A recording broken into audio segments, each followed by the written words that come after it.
بسم اللہ الرحمن الرحیم۔ السلام علیکم۔ لنتا وائس چینل پر آپ سب کو خوش آمدید۔ لنتا وائس چینل کو لائک اور سبسکرائب کیجیے۔ آج میں آپ سب کے ساتھ ایک شارٹ اسٹوری لے کے آئی ہوں۔ امید کرتی ہوں اسے مکمل اینڈ تک آپ سب ضرور سنیں گے۔ آئیڈیل کی تلاش، ایک ایسی شہر ناز کی کہانی۔ اس لڑکی کے مائنڈ میں شروع سے ہی ایک آئیڈیل بسا ہوا تھا۔ کیا اسے وہ آئیڈیل ملے گا؟ کہانی کیا رنگ دے گی؟ شہرناز کی زندگی میں کیا ہوگا؟ کہانی بہت خوبصورت انداز میں، آئیے کہانی کا آغاز کرتے ہیں۔ میرا نام شہرناز ہے۔ میں اپنے گھر میں بہت خوش زندگی گزار رہی تھی۔ گھر میں میرے والدین، میری 2 چھوٹی بہنیں اور میرے 2 بھائی اور بھابیاں ان کے بچے رہتے تھے۔ ہماری زندگی بہت خوش گزر رہی تھی۔ میں گریجویشن کر چکی تھی۔ ماما جو ہائی بلڈ پریشر کی پیشنٹ اور شوگر ہر وقت ٹینشن تھی۔ ماما کو میری شادی کی بہت فکر رہتی۔ ہمیشہ ہی پاپا سے کہتی کہ شہرناز کے لیے کوئی اچھا سا لڑکا دیکھ کے شادی کروں گی، مگر ماما اس بات کی ٹینشن لیے بیٹھی تھی کہ میرا آئیڈیل۔ بھابھی مجھے سمجھاتی۔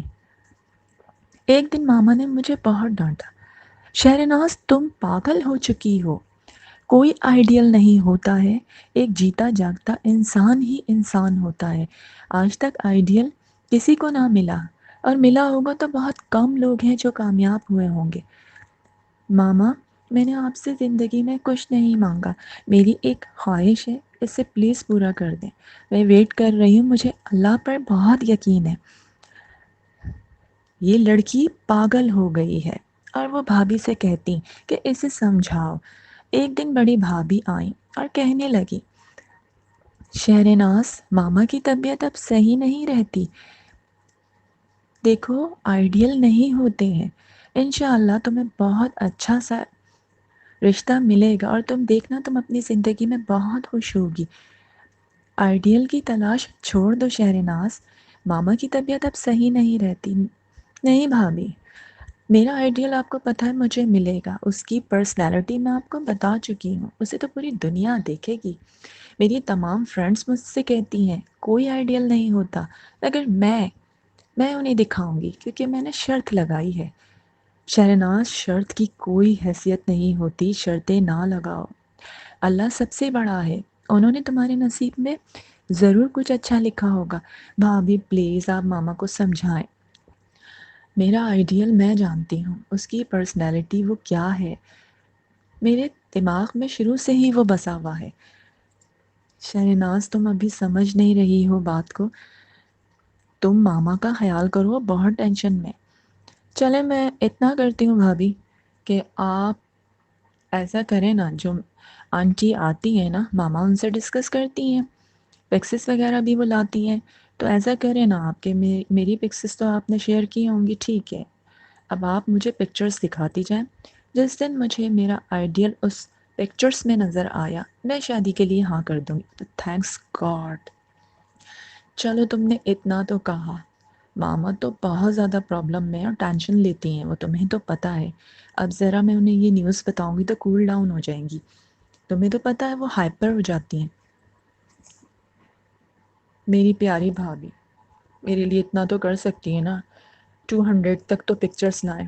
او گاڈ، تمہیں کیا ہو گیا شہرناز؟ تمہیں پتہ ہے کتنا مشکل ہوتا ہے آج کے دور میں، وہ بھی اچھے رشتے نہیں ملتے، تو آپ کی شہرناز کسی سے کم ہے کیا؟ ہاں ہاں شہرناز، اللہ نے تمہیں بہت حسن سے نوازا ہے، میں دعا کروں گی کہ میری پیاری سی نند اس کی خواہش پوری ہو جائے، اور میں تو تمہیں اپنی بہن کی طرح سمجھتی ہوں۔ جی جی بھابھی، آپ دونوں ہی بہت اچھی ہیں، چھوٹی بھابھی بھی اچھی ہیں، اور اس طرح بھابھی کو میں نے ریلیکس کر دیا۔ ماما پاپا سے اکثر ڈسکس کرتی کیونکہ وہ بیمار رہتی تھی، وہ چاہتی تھی شہرناز کی شادی ہو جائے، اور اس طرح پھر ایک سلسلہ چل اٹھا۔ پکچرز آتی اور میں ہمیشہ ہی منع کر دیتی، میری فرینڈس آتی تو وہ یہی کہتی کہ شہرناز آئیڈیل نہیں ہوتا، بہت کم لوگوں کو ملتا ہے، اور میرے دماغ میں تو ایک ایسا آئیڈیل تھا جس کی پرسنالٹی بہت نائس، دراز قد، اس کی پرسنالٹی ہی دیکھ کے لوگ حیران ہو جائیں، خوبصورت، خوبرو، اور جو میں سوچتی تھی اور مجھے اللہ پر یقین تھا کہ اسے بس جب دیکھیں تو لوگ دیکھتے ہی چلے جائیں۔ بہت سی چیزیں میرے دماغ میں فٹ تھیں، اور میں سوچتی تھی کہ کبھی نہ کبھی وہ مجھے ضرور ملیں گے، اور اس طرح رشتے آتے ہی چلے گئے۔ بھابھی پکچرز دکھاتی اور میں انہیں انکار کر دیتی۔ اکثر لوگ آتے، مجھے فوراً پسند کر کے چلے جاتے، بٹ مجھے کوئی بھی پکس پسند نہیں آتی۔ یہ سلسلہ چلتا ہی چلا گیا، اور میری پھپھو خالہ مجھے سبھی بہت پیار کرتے تھے۔ میری چاچی جو مجھے بچپن سے بہت چاہتی تھی، سرام میرا کزن، چاچی نے شروع سے ہی ماما سے کہہ دیا تھا کہ شہرناز میرے گھر کی بہو بنے گی، مگر میں نے کبھی بھی سرام کو اس نظر سے نہیں دیکھا۔ سرام میری بہت عزت کرتا، وہ کہہ چکا تھا کہ میں تمہارے بنا کسی سے شادی نہ کروں گا، سیاست کر رہا تھا، لیکن میری آنکھوں پہ تو بس ایک ہی بات تھی بسی ہوئی کہ میرا آئیڈیل مجھے ضرور ملے گا۔ اس طرح چاچی کو بھی ماما نے منع کر دیا کہ میں مجبور ہوں۔ وہ کہتی تھی اگر قسمت میں ہوگا تو شہرناز میرے گھر کی بہو بنے گی۔ سیرام مجھے بہت لائک کرتے تھے، مگر میں نے ان کے بارے میں کبھی نہیں سوچا تھا۔ اور اس طرح سلسلہ چلا۔ ایک دن بالآخر بھابھی نے کہا کہ 2-4 تصویریں آئی ہیں، اب ہم ہار چکے ہیں، پلیز انہیں دیکھ لینا۔ اور میں نے بالکل نہیں دیکھا، پھر سوچا دیکھ لوں۔ رات میں نے دیکھا، بیٹھی ہوئی میں دیکھ رہی تھی، مجھے کوئی بھی نہیں اچھا لگا۔ ایک دم سے اس میں سے ایک پکس نکلی، دیکھا تو میں دیکھتی ہی رہ گئی۔ جو میرے خوابوں کا شہزادہ تھا، جیسے وہ مجھے مل گیا، اور میں بالکل ایسی ہو گئی کہ اللہ تعالیٰ آپ نے مجھے میرے آئیڈیل سے ملوا دیا۔ میں بہت خوش، اور میں نے اگلے ہی دن بھابھی سے کہا بھابھی ڈن۔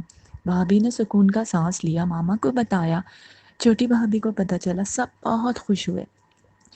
بہت پریشان کرتی تھی میں ماما کو، میری ضد تھی کہ جب تک مجھے میرا آئیڈیل نہ ملے۔ 100 پکچرز آئیں جس میں سے میں نے چوائس کی، اور اس طرح بھابھی نے ماما سے کہا کہ آپ ان لوگوں کو انوائٹ کر لیجئے، شہرناز کو تصویر پسند آ گئی ہے۔ اور اس طرح میچ میکر سے بات کی ماما نے، اور ان لوگوں کو بلایا۔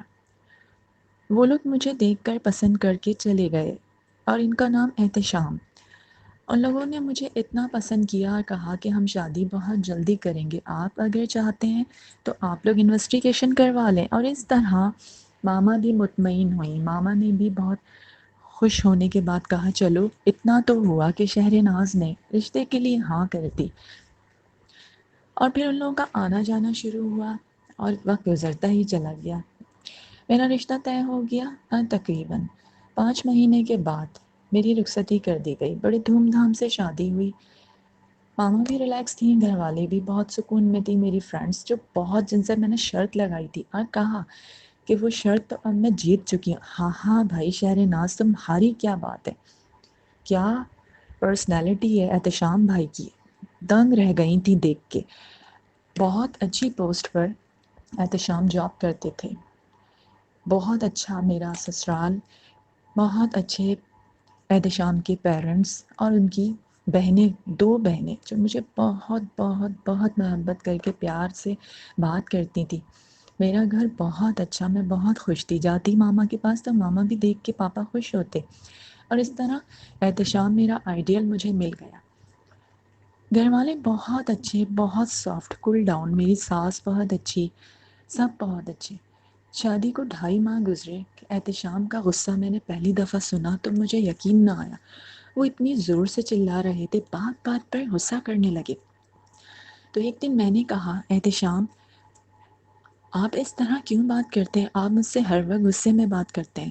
تو مجھے جواب بھی کوئی معقول نہ دیا کرتے، شاپنگ پر مجھے لے کے جاتے تو مجھ پر شک کرتے، میں کہیں بھی جاؤں آؤں مجھے دیکھتے، اس طرح کرتے۔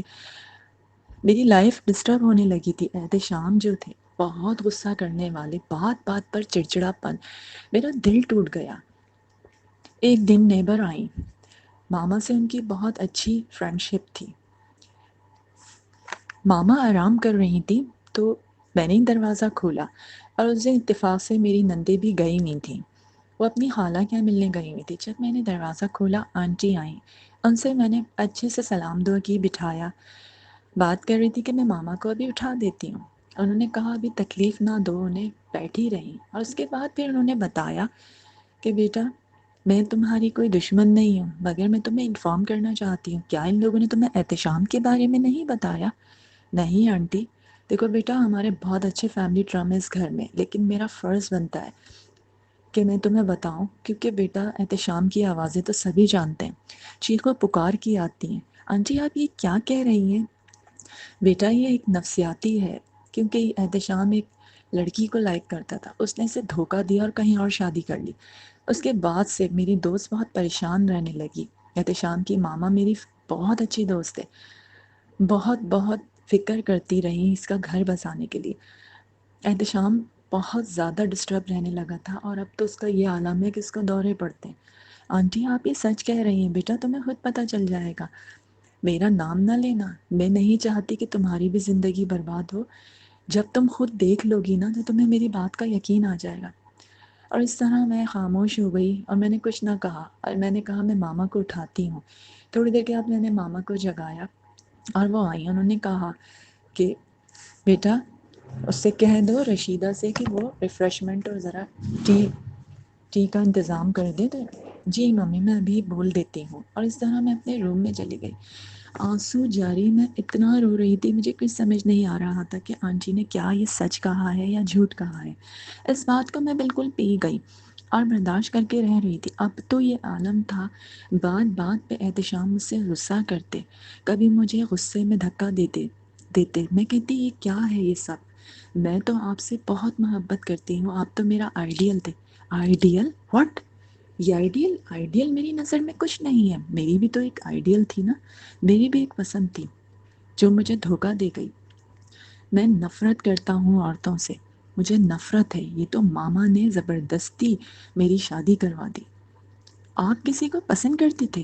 یہ بات سچ ہے، میں نہیں چھپاؤں گا، میں پسند کرتا تھا، مگر اس نے مجھے دھوکہ دیا۔ میں اس لڑکی سے بہت محبت کرتا تھا، میں تمہیں اس کا نام بھی نہیں بتاؤں گی، اس کے نام لینے سے بھی مجھے ڈپریشن آتا ہے۔ تو میں تو آپ کی ایک جیتی جاگتی بیوی ہوں، میں آپ سے بہت محبت کرتی ہوں، مگر احتشام نے میری ایک نہ سنی اور اتنا غصہ کیا۔ اس طرح میں روتی ہوئی کمرے سے آنسو برداشت کرتی باہر نکلی، اور جب میں نے اپنی نندوں سے پوچھا کہ اس طرح احتشام بول رہے ہیں، تو انہوں نے سوری کہا کہ بھابھی ہم تو سمجھے تھے کہ بھیا صحیح ہو جائیں گے، مگر وہ واقعی ٹھیک نہیں ہوئے ہیں۔ ممی سے ذکر سب ہوا، لیکن انہوں نے بھی یہ کہا کہ میں نے تو صرف اس لیے شادی کرائی تھی کہ شاید وہ سمیرا کو بھول جائے، مگر وہ اسے آج بھی یاد کرتا ہے۔ اور اس طرح میں برداشت کر کے زندگی کو گزارتی تھی۔ ایک دن میری ماما، میری چاچی سورام، یہ لوگ میرے گھر آئے، میں نے دیکھ کے اتنا خوش ہوئی۔ تب لوگ انہیں ان سے بہت اچھے سے ملے، انہیں ڈرائنگ روم میں بٹھایا، اور ماما نے تو کہا کہ آج تو بھائی آپ سب آرام سے جائیے گا، آج تو آپ لوگ بیٹھیں۔ ارے نہیں، بس آپ سے ملنے ہی تو آئے تھے۔ انہوں نے کہا نہیں، آج تو کھانا وغیرہ سب میں بنواتی ہوں۔ اور اس طرح انہوں نے میٹ سے بھی کہا کہ سب تیاری کرو، آج گیسٹ آئے ہیں۔ اور ماما بھی بیٹھی ہوئی تھی، چاچی مجھے بہت محبت کرتی تھی۔ احتشام ذرا باہر کی طرف گئے ہوئے تھے۔ اس طرح سورام جو ہے وہ باتیں کر رہے تھے کہ انہوں نے میری بچپن کی باتیں نکال لیں، اور وہ بتا رہے تھے، میری نندے بھی بیٹھی تھی، کس طرح سے میں شرارتیں کرتی تھی، چاچی بتا رہی تھی، خوب زور زور سے ہنس رہے تھے۔ میں اتنی مگن ہو گئی باتیں سننے میں سورام کے ساتھ کہ میں ہنس ہنس کے زور زور سے باتیں کرنے لگی، کیونکہ میں اتنا خوش تھی چاچی ماما کو دیکھ کے۔ سورام آئے تھے میرے گھر، مجھے احساس نہ ہوا کہ احتشام کب انٹر ہوئے، اور وہ مجھے کب سے دیکھ رہے تھے۔ وہ کونے میں کھڑے ہوئے مجھے ہنستے ہوئے دیکھ رہے تھے، اور آئے اور آ کے انہوں نے ان سب سے سلام کیا، خیریت پوچھی، تھوڑی دیر بیٹھے اور کہا کہ میں ذرا کسی کام سے باہر جا رہا ہوں۔ وہ چلے گئے۔ اس طرح میرے گھر والے رات میں جب چلے گئے، اس بات کو جب 2 دن گزرے تو پورے گھر میں ایک طوفان برپا ہو چکا تھا۔ احتشام سے اس طرح لڑ رہے تھے، میں زاروں قطار رو رہی تھی، اور وہ الزام لگا رہے تھے کہ او تو یہ چکر تھا، سورام تمہارا کزن یہاں تک تمہاری محبت میں کھچ کے آ گیا، اور تم کس طرح اس سے ہنس ہنس کے باتیں کر رہی تھی اور مجھے بیوقوف بناتی ہو کہ میں تمہارا آئیڈیل تھا۔ خدا را مجھے اتنا بڑا الزام لگا کے اتنی بڑی بدنامی کا نام نہ دیں۔ سورام میرے کزن ہیں، چاچی مجھے بہت محبت کرتی ہیں، پلیز اتنا بڑا الزام نہ لگائیں۔ کیوں نہ لگاؤں؟ جو آنکھوں سے دیکھا ہے وہی بول رہا ہوں۔ اور اس طرح انہوں نے نہ جانے مجھ پر کتنے الزام لگا دیے۔ انہیں واقعی دورے پڑتے تھے، بعض دفعہ ان کی طبیعت خراب ہو جاتی تھی اور پھر میں رونے لگی، اتنا روئی ماما آ گئیں، لیکن ہر ایک نے سمجھایا، انہوں نے کسی کی نہ سنی اور کہا ماما سے مجھے نفرت ہے اس طرح کی عورتوں سے جو دھوکہ دیتی ہیں۔ انہوں نے مجھے اتنا الزام لگایا کہ میں رونے لگی۔ میں نے اپنی بے گناہی ثابت کی مگر ایک نہ سنی۔ احتشام نے میری ایک نہ سنی اور کہا کہ آپ اپنے گھر جا سکتی ہیں، میرے گھر میں آپ، میری زندگی میں آپ کے لیے کوئی جگہ نہیں۔ اور اس طرح انہوں نے مجھے ماما کے ساتھ میرے گھر بھجوا دیا۔ ماما نے اتنی معذرت کی، اتنا میرے گھر والوں سے انہوں نے ایکسکیوز کیا، مگر میری ماما بھی ہائپر تھی، بی پی پیشنٹ، اور میری بھابھی اور میرے بھائی لوگ سب کو بہت غصہ آ رہا تھا کہ اس طرح الزام لگائیں۔ بہت کوشش کی ماما نے کہ میں دوبارہ آؤں گی لینے شہر ناز، تمہیں میرا وعدہ ہے۔ ہر ممکن کوشش کی مگر احتشام نے صاف جواب دیا، مجھے کال کر کے کہا کہ میرے گھر دوبارہ نہ آنا، میری زندگی میں تمہارے لیے اب کوئی جگہ نہیں۔ بے بس میرے سسرال والے بے بس ہو چکے تھے کیونکہ احتشام مجھے دھوکہ دے رہے تھے۔ شادی تو انہوں نے کی کیونکہ ان کے گھر والوں نے ہی شاید ان کے ساتھ دھوکہ کیا۔ اگر وہ لڑکیوں سے نفرت کرتے تھے، شادی نہیں کرنا چاہتے تھے تو نہ کرواتے، ان کا کچھ ٹریٹمنٹ کروانا تھا کیونکہ وہ دماغی طور پر بہت زیادہ ڈسٹرب رہنے لگے تھے۔ اور اس طرح انہوں نے مجھے چھوڑ دیا۔ میں اپنی زندگی میں بہت اداس رہتی، میری نندیں مجھ سے اتنا پیار کرتی تھیں، ان کی ہمت نہ ہوتی کہ میرے گھر آئیں، کال پر بات کرتی، میں کہتی آپ لوگوں کا کوئی قصور نہیں۔ احتشام نے مجھ سے بہت جھگڑے کیا، بالآخر مجھے چھوڑ دیا۔ وہ ایک ایسی لڑکی کی محبت میں گرفتار تھے جس سے نفرت بھی کرتے تھے اور شاید محبت بھی، اور میں اپنے گھر آ گئی۔ میری شادی تو ختم ہو ہی چکی تھی، 1 سال گزر گیا، شادی کے نام سے مجھے بہت چڑ ہونے لگی تھی، آئیڈیل کے نام سے نفرت۔ اپنی تمام فرینڈز کو کہتی تھی کبھی اپنے دماغ میں آئیڈیل کو نہ بسانا، ایک جیتا جاگتا انسان ہی دنیا میں سب کچھ ہوتا ہے، جہاں بھی پیرنٹس رشتہ کر دیں آپ کے حق میں وہی بہتر ہوتا ہے۔ اور اگر آپ کسی کو لائک کرتے ہیں، اگر اچھی فیملی ہے تو آپ کے پیرنٹس ضرور آپ دیکھیں گے، آپ کے گھر والے، مگر آئیڈیل کا کوئی وجود نہیں ہے۔ اور میں پچھتاتی تھی، معافیا مانگتی تھی اپنے رب سے، کاش میں ماما کی بات سن لیتی تو آج میں کسی اچھے گھر میں شادی ہو کے چلی جاتی، کیونکہ میرا سسرال بہت اچھا تھا اگر احتشام اچھے نہیں تھے۔ زندگی گزرتی رہی، 2 سال گزر گئے اور پھر چاچی نے آ کے ایک دن سرام نے آ کر کہا میری ماما سے کہ میرے رشتے کی بات کی۔ ماما تو بہت خوش تھیں، بھابھیاں بھی۔ انہوں نے کہا کہ ایک دفعہ سرام بات کر کے دیکھے، اور سرام نے کہا شہر ناز میں تم سے بہت محبت کرتا تھا، کرتا ہوں، کرتا رہوں گا۔ میں تمہارا آئیڈیل تو نہیں، ہاں، مگر ایک جیتا جاگتا تمہارا کزن سرام ہوں۔ چاہو تو مجھے اجازت دے سکتی ہو، میں تمہیں اپنی زندگی میں لے جا کر بہت خوش رکھوں گا، میرے گھر والے تمہیں بہت عزت دیں گے۔ میں شادی نہیں کرنا چاہتی، مجھے پتہ ہے تم ڈس ہارٹ ہوئی ہو، میں سب سمجھتا ہوں، لیکن بعض دفعہ کچھ ایسی چیزیں ہوتی ہیں اللہ تعالیٰ نے ہمارے لیے اتاری ہوتی ہیں کہ اگر آپ وہاں سے مایوس ہو جائیں، ایک دروازہ بند ہوتا ہے تو دوسرا ضرور کھلتا ہے۔ اور اس طرح سارام آتے، مجھے سمجھاتے، چاچی سمجھاتی، اس نے مجھے اپنی محبت کا بے پناہ یقین دلایا، اور شاید واقعی سارام ہی میرا آئیڈیل تھا۔ وہ ایک ایسا آئیڈیل تھا جس کے بارے میں اس چیپٹر کو کلوز کر چکی تھی۔ وہ آئیڈیل نہیں تھا، اس نے تو میری زندگی ہی برباد کر دی۔ میرے مائنڈ میں جب سے ایک آئیڈیل آیا، میری لائف ہی برباد ہو گئی۔ اصل آئیڈیل سارام، جنہوں نے میری اتنی عزت، اتنی مجھ سے محبت کی، اور میرا رشتہ بھی طے ہوا، اور اس کے بعد میری رخصتی کر دی گئی، اور میں سارام کے ساتھ اپنی لائف میں اتنی ہیپی لائف گزار رہی ہوں۔ میری شادی کو بھی اب الحمدللہ 5 ایئرس ہو گئے۔ میرے پیارے پیارے سے 2 چھوٹے چھوٹے بچے ہیں ابھی، اور ان کے ساتھ میری جو زندگی گزر رہی ہے، چاچی جن کی میں آنکھوں کا تارا ہوں، سب مجھے بہت پیار کرتے ہیں۔ میں بہت خوش ہوں۔ احتشام اکثر سننے میں آتا ہے کیونکہ میری نندیں مجھ سے بہت محبت کرتی ہیں۔ کبھی کبھی ان کی کال آتی ہے تو کہتی ہیں آپ کو ہم کیسے بھول سکتے ہیں، بہت اچھا وقت آپ کے ساتھ گزرا۔ بتاتی ہیں بہت بیمار ہے، لائف ڈسٹرب ہو گئی ہے، ان کا تو بس ٹریٹمنٹ چلتا رہتا اور میڈیسن، کیونکہ انہیں پرابلم ہو گئی ہے نفسیات کی۔ جس لڑکی نے انہیں دھوکہ دیا وہ اسے نہیں بھلا سکی، اس سے نفرت بھی کرتے ہیں اور محبت بھی۔ اور اس طرح میں اپنی زندگی میں آج بہت خوش ہوں۔ امید کرتی ہوں آپ سب کو آج کی کہانی پسند آئی ہے تو اسے لائکس کریں، سبسکرائب کیجئے گا اور کامنٹس ضرور دیجئے گا۔ آئیڈیل کا کوئی وجود نہیں ہوتا، جو ہوتے ہیں وہ صرف ایک جیتے جاتے انسان ہوتے ہیں۔ ملتے ہیں پھر اگلی شارٹ سٹوری کے ساتھ آپ سب کے ساتھ۔ اللہ حافظ۔